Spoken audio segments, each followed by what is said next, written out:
oh man, that's a waste of a longboard on a guy who's not even going to use it. I was starting to go bald. I went into college with braces, but if I could do it better with like the better version of me now, I would. So this is kind of like a public apology. I discovered that not many people really liked me. Hello, and we are back for another episode of Welcome to Medins. Man, I need to go poop. So I'd honestly just commented to Daniel. He was over here off camera going, "Hey, I'm gonna make a little bit of noise. Gotta take my violin down and stuff." I'm like, I don't mind. Like, I actually enjoy having this because it shows that we're living life, and that's a big part of Welcome to Medins is like the raw. Like, sure, I'll let out some ums and ahs periodically if I feel like I'm doing it too much, but just kind of like life is happening. And there was a touch of the face again. And he decided to up and say it. He had to use the restroom. I do gotta go pee. Yeah. And I don't know. I may just cut out that whole section. But another funny thing is I just spent the last 16 minutes talking to my camera, realizing, like, I looked back, I hadn't even pressed record on the audio. So that was a big bummer. I felt like I was flowing pretty smoothly. I was talking about my drums. I was educating you guys on some terms and drum talk, talking to you about my environment. By the way, I did find a slightly better angle to show you the whole or like more of this space I've been working on. I've since taken more of the soundboards or sound panels and then extended them up. And as you can see, I've even gotten onto the ceiling, but you can see my N1 Starfighter. You can see this fun piece of history, which I actually used to mark the first episode of Welcome to the Medins. So I'm definitely keeping that forever. You get to see my LED light string, a bit more of my desk. You can even kind of oddly see some symbols. It's so much fun, and hopefully you can see this amazing longboard that I got. I'm still finding a place for this in my little studio space. I'm thinking I'm going to put it right off over here next to my drums, but the issue I'm having right now is finding like a discreet way to hang it.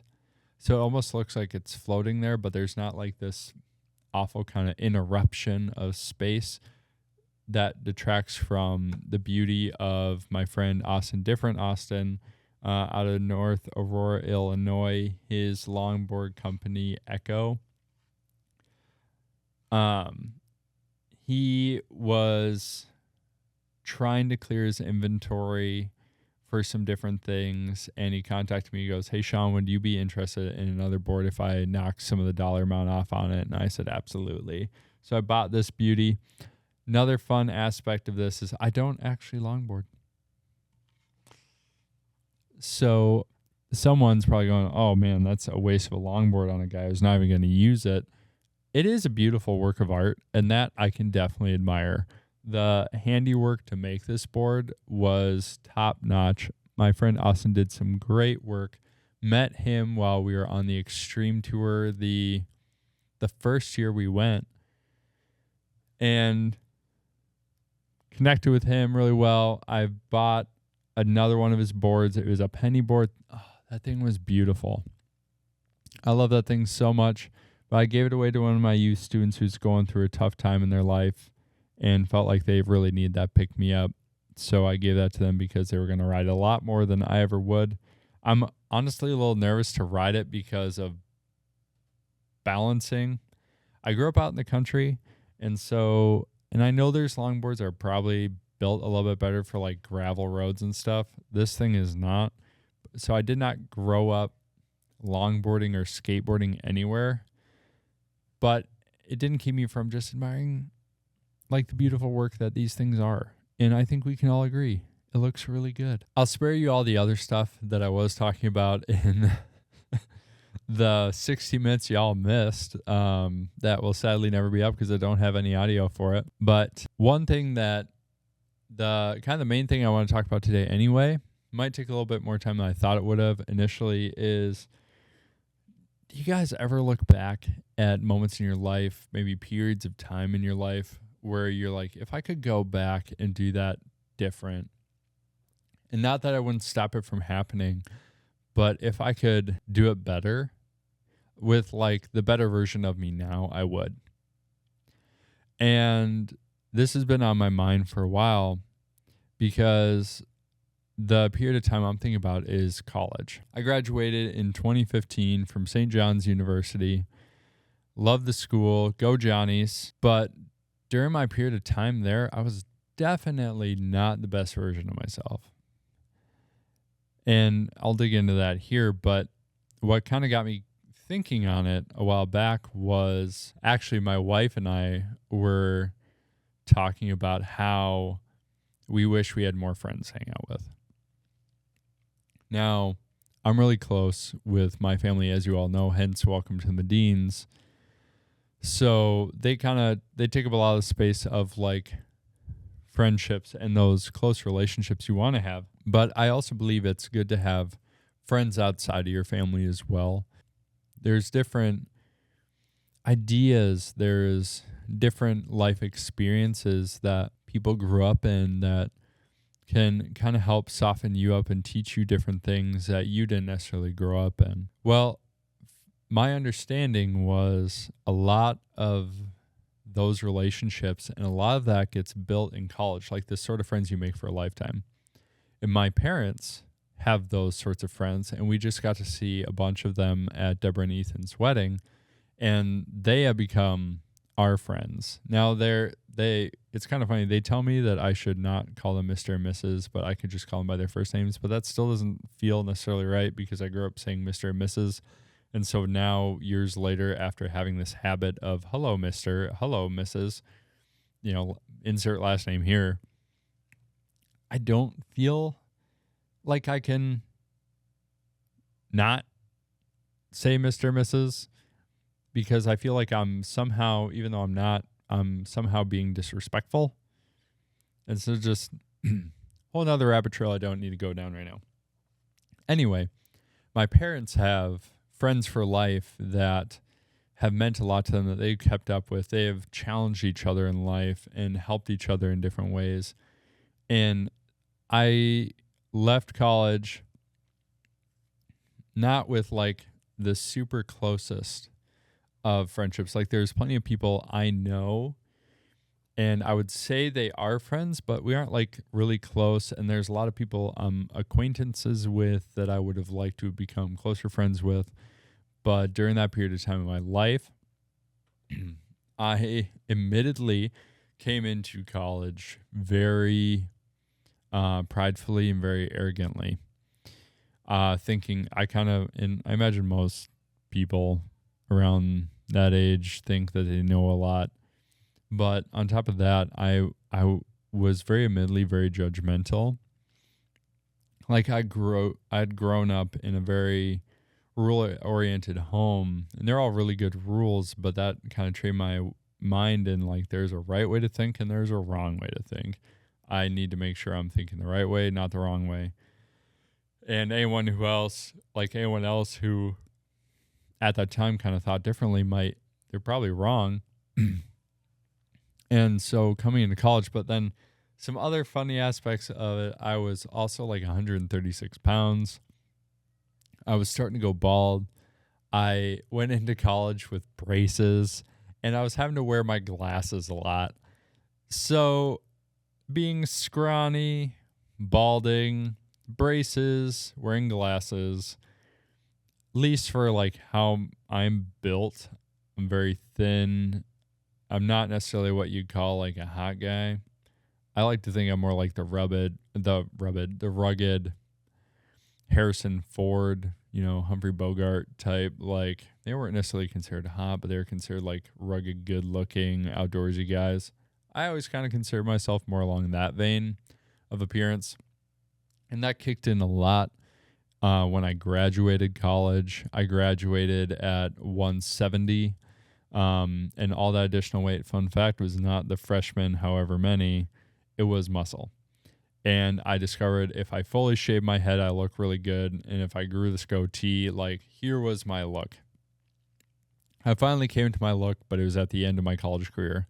So at that point, it would have seemed like a little too late to, be with the in crowd and be able to get all the eyes of all the girls. Now, I'm very thankful that I waited because I met the perfect woman for me years later, and I'm happy I did. Or else I would not have the family I have right now, and I would not have the amazing kids I have right now. So I'm thankful for that. And maybe that was the reason I looked not the greatest at that point in time. So insecurities as well played into my pridefulness and kind of my judgmental was like, well, if I don't look good, at least I got really high moral standards. So, try and get me a world. But in that process, throughout those years there, I discovered that not many people really liked me, which should not have been a surprise, honestly. But to me, it was. It's like, well, I'm such a likable guy. Like, I'm a drummer in a band that tours internationally. I think I'm rather funny. I am pretty quirky. I have this amazing family that everyone would totally like me for having.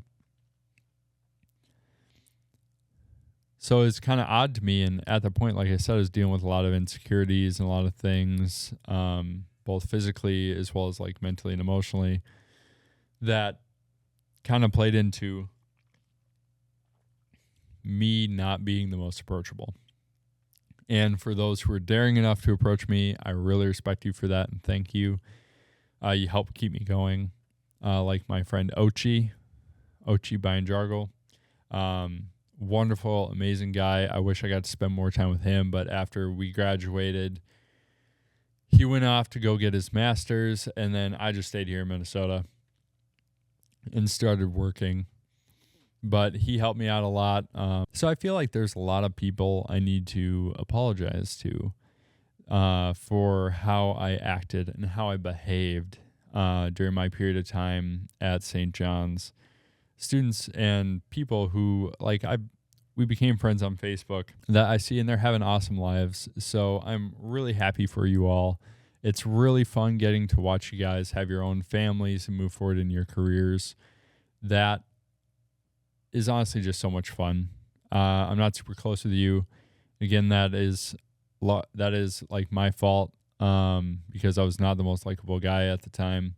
So what I wanted to say to all of you, so this is kind of like a public apology. I wanted to say to all of you, I am very sorry for my behavior back in college.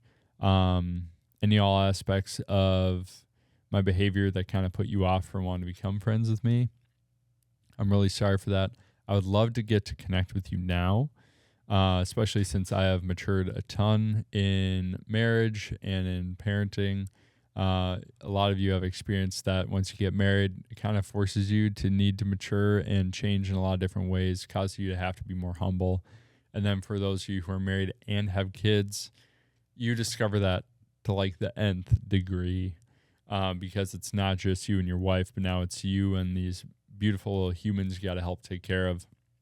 Make sure that they're well provided for, fed, taken care of, safe, warm, all these different things. And so it just changes your perspective a lot. And so after I graduated, I experienced a lot of things that forced me to have to really humble myself a lot. And honestly kind of broke my brain quite a bit in like from where my mind was at going into college, during college to after college. And some of those different instances were, of course, getting married to my beautiful wife and having our kids. Some were in my corporate experience and having to learn to be humble and willing to listen and figure things out from different points of view, from colleagues, bosses, and even customers. And then even things I faced in ministry during that period of time too. And I know maybe some of you are like, well, you shouldn't have been in ministry in the first place. Well, that kind of helped set me up for a lot of that humbling process was going from there and then having to change a lot of those approaches to communicating with different people with different beliefs, different backgrounds, to kind of help in the struggles of life. And I am really happy to say, like, since I've been able to help people dealing with suicide to get out of that and realize how amazing and valuable they are as people, I've been able to get to the point where I can honestly serve at any level. I'm not too much of a hot shot to only perform up here, and if you offer me anything down here, I won't do it. No, I've been having to do a lot of what would be kind of considered more humble jobs anyway, and being like, you know what? Like, no matter what, I should be able to operate anywhere from what we kind of consider the base on up to the top without there being any attitude difference or even quality of work difference. That if I truly wanted to be able to get here up at like top tier level and stay there, I need to perform like I'm at top tier down here with the integrity, with the character, with the consistency, with the quality, and just continue to work my way up. And then when I get asked to do things down here again, not being like, hey, I'm managerial level, don't ask me to do like grunt work. No, yeah, sure. I'd happy to go back. That's going to teach me something new. And so I've learned a lot about how everything is really a constant education. And if I'm willing to listen and learn, I can be such a better person. And so to all those that I went to college with and I interacted with in my years at Inver Hills and at St. John's, and any and all the times I've been arrogant and I've been prideful and I've been judgmental, I am so sorry. Like, absolutely sincerely, I am so sorry. I would love to connect with you. I'd love to hang out, get coffee, maybe grab lunch sometime, go on a walk even, maybe help you with a project you're going on, talk marriage, talk parenting, talk working in entrepreneurship, talk ministry, whatever in the world. I will say I can't really talk about sports all that much. Like, yeah, I love racing. I love watching the Vikings. But that's about it for like sports-esque talk. I can definitely talk life all day long, and I've learned to listen, and I've learned to learn. And I've learned to be humble. Hopefully I'm not at the stage where I'm like, I'm the humblest guy. No, definitely not. I still make a lot of mistakes, but I make them with a lot more grace now. And I think a big thing too was I learned to enable other people to be able to make mistakes as well with grace, and be able to see that and not go, what were you thinking?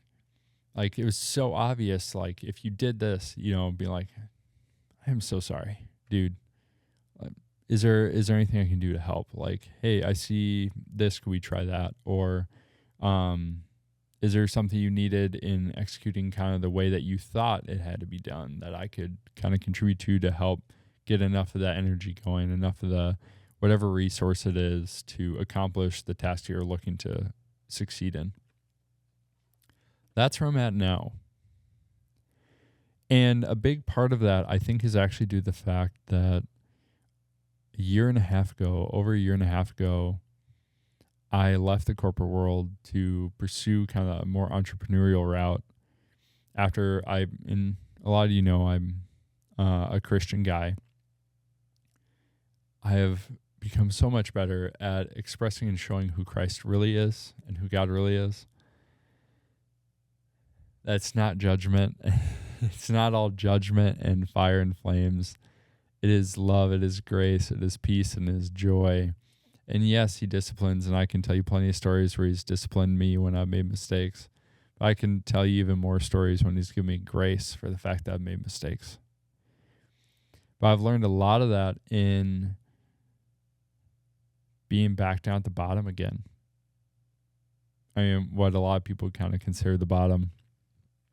I just spent most of today mowing the lawn and the past week raking grass because I cut my lawn at too high of a height, and I live on 25 acres, so there's a lot of grass to be raked.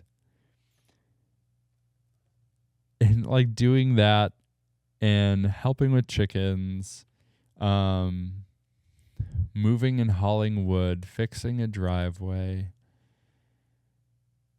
doing all sorts of things you wouldn't necessarily see as like glamorous,